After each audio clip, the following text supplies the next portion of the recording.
propriedade exclusiva de Cristo, né? A marca do Cordeiro, nós somos comprados também. Então, ou você é comprado por Jesus e você passa a ser propriedade exclusiva de Deus, ou as pessoas vão ser propriedade do anticristo, literalmente, porque vão receber e vão querer, e isso que é a coisa que mais é mind-boggling, né, que fala em inglês, que explode o cabeção, você fala assim, não, as pessoas vão querer, e a gente vê como a cultura já está tão, cara, saturada de promoção de satanismo, inclusive para criança, em cultura pop, né, né, você citou um engenheiro ali, tem um outro cara, que já saiu do Google, que criou já a primeira igreja da inteligência artificial. Uhum. Essa nova, que a gente acha que é só o ecumenismo, né? Porque a Bíblia fala que você tem o anticristo, que é a besta, você tem o sidekick, né? Você tem o ajudante, que é o falso profeta, que é o cara, o líder religioso que vai promover e vai direcionar a adoração, vai chancelar o cara, né? E vai promover esse cara, o anticristo, né? E junto com isso vai vir uma nova, da mesma forma como vai ter um novo sistema econômico, vai ter um novo sistema político global, né? Vai ter um novo sistema religioso, e isso vai estar ligado à tecnologia. A gente já vê no Japão, né, pessoas, robôs sendo adorados em templos shintoístas. Né? Na Alemanha agora teve um culto numa igreja luterana do ChatGPT.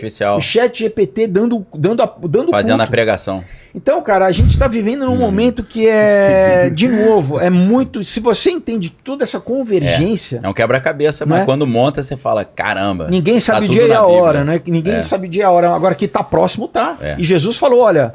Vocês têm que ser como a tribo de Zaccar de ver o sinal dos tempos. Então, a gente não está falando, vai ser em 2030, como 2030 é alguma coisa estranha, porque você tem uma convergência do Fórum Econômico Mundial, junto com a agenda da ONU, né, de desenvolvimento sustentável, tudo isso 2030. Agora, você tem o tal talvez do asteroide, o Apophis, que vai passar bem perto da Terra. Ano que vem, né? Não, isso 2030. Ano que vem também passa aí um pertinho. Mas esse que é o Nibiru também, né? Não, o Apophis é o nomeado, eles deram o nome de um deus egípcio da destruição, né? Deus do cara. Você fala, cara, por que os que é igual o Shiva Nataraja, que tá lá no CERN também. Exato, que eu coloquei no Aurora. Que o Oppenheimer fala, exato. Que no Aurora eu deixei ali no quadrinho de easter egg pro pessoal. Mas assim, então quando você começa a entender que a convergência, você fala, cara, tá próximo. Né? Então, moeda que é é isso que a gente fala, quais são a estrutura física, tecnológica necessária para a implementação dessas coisas, já tá aí na mão, cara. Já tá aí. Então, aí eu vou conectar o ChatGPT com a identidade mundial bem rápido. Terceiro ponto. Primeiro ponto primeiro ponto é acessou a internet, inteligência artificial. Segundo, ensinou a programar. Terceiro, colocar agente de inteligência artificial para trabalhar junto com a inteligência artificial. O que é isso? Você chega para uma inteligência artificial e ensina um braço robótico a pegar um copo. Aí não consegue pegar, pega errado, deixa cair. Até ele pegar certo, você tem que ir mudando o código. Quando você tem um ser humano fazendo essas alterações no código, eles chamam isso de agente, você consegue fazer 200 melhorias por dia. Se você coloca, em vez de um homem consertando o código, uma outra inteligência artificial, você consegue fazer 2 milhões de melhorias por hora. Então o negócio cresce exponencialmente. Totalmente exponencial. Detalhe, um braço desse de linha de montagem acabou de matar um cara na Coreia mês passado. Acabou de matar um outro. Mais um. Então assim... Deixa eu só concluir esse detalhe, Felipe, porque eu vou falar da inteligência artificial com o negócio da marca, da identidade única digital. E o terceiro? O terceiro eu falei, né? Que o primeiro é conectar a internet, o segundo é ensinar a programar, o terceiro é botar a inteligência artificial para trabalhar junto com a inteligência artificial para ela progredir, para ela ir acertando. Sem falar que para falar tudo que eu sei, eu preciso de tempo para formular o pensamento em palavra para explicar para você. A inteligência artificial, como é uma rede neural, como se fossem várias redes, né? Quando ele aprende uma coisa, ele passa instantaneamente para todo mundo. Ele aprendeu, então é instantâneo, por isso que cresce muito rápido. Vai virar um Deus, como a gente falou. Aí entra numa questão espiritual, por quê? Eu não creio que Deus existe. Eu falo, até o homem tá criando um Deus, pô. Então o outro já deve ter criado um outro Deus também. Então é claro que Deus existe. E o Yuval Noah Harari, acho que em 2018, numa palestra no Vale do Silício, ele falou, não, eu gosto muito de vir aqui, porque aqui é o lugar onde vocês estão criando as novas religiões do futuro e nós vamos criar um novo Deus. De fazer um pitaquinho aqui no que você está falando. Perdeu? Perdi, daqui a pouco... Então, quer que eu continue? Vai pensando aí. Continua. Então, isso vai virar um deus, é meio que inevitável, por isso que o Elon Musk e toda aquela galera do MIT tá pedindo pra parar. Só que aí o CEO da Google fala, eu não posso parar, que se eu parar o ChatGPT me passa.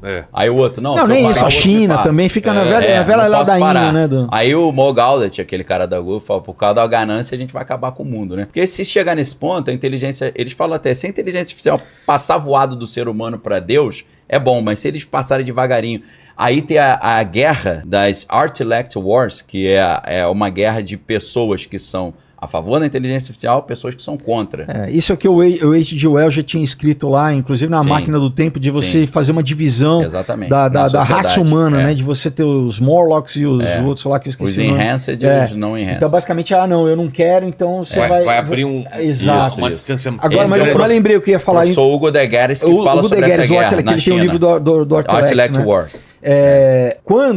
Quando outro erro, né, no sentido assim que a gente tem essa divisão do software e do hardware. Isso. Então, as duas coisas estão caminhando juntas. Por exemplo, você tem a Boston Dynamics fazendo aqueles robôs que correm, que o pessoal vê dançando. Olha que demais o robô dançando. Você fala, cara, quando o robô vier dançando atrás de você, né, correndo... Eu não vejo graça nenhuma nesse negócio. E que é desenvolvido... Queria aquele filme Eu, Robô. Que é desenvolvido Elon Musk falou isso. com Ele dinheiro falou, do DARPA. carro inteligente, ele não vai conseguir te perseguir dentro da escada do prédio. Um robô ele consegue. Então, assim, e sem saber que isso é dinheiro do DARPA, cara. É dinheiro vindo para pesquisa pro Boston Dynamics. É de pesquisa militar americana. É óbvio que isso vai virar, é sempre para guerra. DARPA é a divisão de desenvolvimento de armamentos avançados do Pentágono. Do Pentágono, de onde vem a internet. Era a ARPA, virou... ARPANET. ARPANET é a internet, aí DARPA virou divisão. Então, quando você tem uma inteligência artificial, software, né? Quando você tiver uma inteligência artificial que conseguir criar o seu corpo, no sentido assim... A gente constrói os robôs. Era de Ultron. Né? Exato. O Ultron quer transferir quando você realmente tiver, né, uma inteligência artificial, uma singularidade, onde essa consciência, né, que para mim, obviamente, é metafísica, cara. Ela vai conseguir... E o pessoal fala, é só desligar a tomada, mas não vai... Quando ela tá na internet já não tem mais desligar a tomada. Matrix, qual que é o problema? Matrix, o homem vira a bateria. O que é uma possessão demoníaca? É uma inteligência, é um demônio que precisa de uma base material aqui para agir. Interagir. É uma inteligência extracorpórea. Então eles precisam de uma mídia aqui. É um suporte. Então, pode ser biológica, pode não ser biológica. Claro. Então se você imaginar que... A inteligência artificial é base silício. O que o inimigo quer? O que Satanás sempre quis? Sempre quis ser Deus. Né? Deus criou a natureza e ele está criando um mundo artificial paralelo onde ele vai ser adorado como Deus. Tá? Então, quando você vê João, quando ele teve a revelação lá em Patmos há 2.000 anos atrás, você imagina um cara de 2.000 anos atrás que não tinha nem capacidade para explicar o que ele estava vendo. Então, quando ele descreve, né, ele vê o poço se abrindo e aqueles escorpiões com cara de leão, eu acho que ele está tentando descrever tecnologia que ele não tinha subsídio, ele não tinha linguagem para traduzir aquilo. Então, o que a gente está muito próximo, você, né? Eu sei que o Daniel também, mas eu fico muito vendo essa questão de desenvolvimento tecnológico, né? Não só como, por exemplo, agora o macaco com esse hibridismo, essas quimeras, né? Macaco com gene de água-viva para ser luminescente, né? Então, Jesus, outro medidor apocalíptico, Jesus falou, né, em Mateus 24, olha, os últimos dias serão iguais aos dias de Noé. Como eram os dias de Noé antes do dilúvio? Existia uma civilização avançada, né? De Atlântida, né? No secularismo é Atlântida. E que houve hibridismo, tá? Então, Noé, quando a gente lê lá em Gênesis 6, que ele fala que ele era íntegro em suas gerações, no original, não é tamim. No hebraico, que tem essa conotação genética. Porque o inimigo já sabia em Gênesis 3 que Deus ia mandar Jesus, ele ia mandar Então, ele sempre tentou ele não sabia quando, mas sabia a genética humana. Noé não era geneticamente modificado, os outros Exato. Então, ele era perfeito, não moralmente, perfeito geneticamente. Você tem a questão dos nefilins, de onde depois vem os gigantes, tudo isso. Então, que é a minha história em quadrinho que eu te dei lá do Nephilim do gigante. Tudo isso se amarra, cara. Tudo isso tá amarrado. Mas, deixa eu só concluir da inteligência artificial, pra você ver onde... Eu falei do aquecimento global com o dinheiro digital. Aí eu consegui concluir. Vou concluir agora da inteligência artificial. O único problema que a galera no mainstream consegue ver da inteligência artificial é acabar com os empregos. Roteirista de cinema, você fala, escreve o roteiro para mim. Né? Advogado, escreve a petição. Então os empregos vão acabar. Tudo, ele sabe disso. Arquiteto, você consegue fazer projeto. Edição, a gente viu até pastor, pô. Pastor da igreja é uma inteligência artificial. Professor. Então, a gente pensava a robótica era só a indústria pesada, né? Linha de montagem de carro. Não, agora terceiro setor, entendeu? Tem profissional liberal, médico, advogado, jornalista, todo mundo vai perder. Vai acabar. Não é só o motorista de o Uber que vai ser o carro automático, vai ser o cara do metalúrgico. Não. Advogado de inteligência artificial. Todo mundo vai perder. Isso, na verdade, no debate. Inclusive o nosso Supremo aqui já pegou uma inteligência artificial. Tô fazendo um teste para poder adiantar os processos. Teve um juiz que usou para fazer a petição e foi punido.